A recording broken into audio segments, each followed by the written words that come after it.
It's been more than 6.5 decades since the Korean War ended in a truce, but even now the remains of some 130,000 South Korean soldiers are still unaccounted for. The South Korean and U.S. governments have been working in tandem to recover and identify the war dead, and their achievements are being shown at a special exhibition here in Seoul. Lee Ji-won tells us more. I didn't think they'd be able to find my father since over 60 years have passed. But a year after I gave my DNA sample to the recovery agency, I was told that they found him. I burst into tears the moment I saw my father's remains.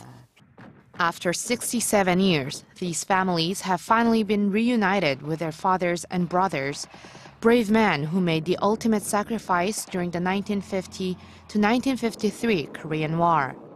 Thanks to the government's tireless efforts over the past 17 years, the remains of 121 South Korean soldiers have been identified and were either given back to their families or buried in the National Cemetery.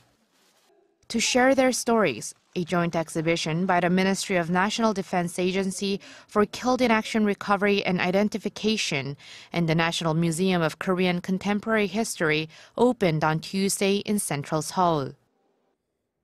With interviews from the reunited families and remnants from the battlefield, the exhibition seeks to look back on the Korean War and remember the pain and sacrifices made. Rusty rifles, dented helmets, and battered combat shoes.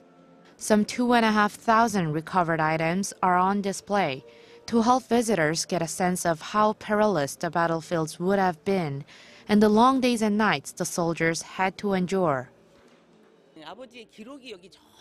These remnants are evidence of what my father achieved. Seeing them makes me feel like I actually met my father. And through videotaped interviews with the families of the fallen, the exhibition brings visitors closer to the soldiers.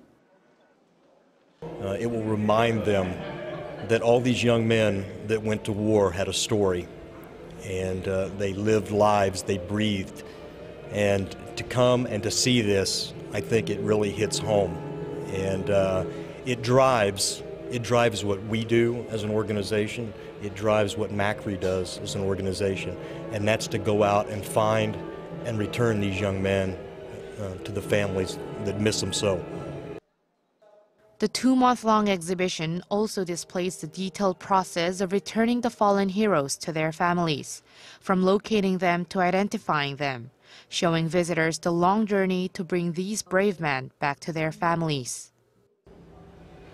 And through activities like this, the agency said it'll continue to work hard to recover the remains of the 130,000 Korean soldiers who are still missing in action after the Korean War until every last person is found. Lee Ji-won, Arirang News.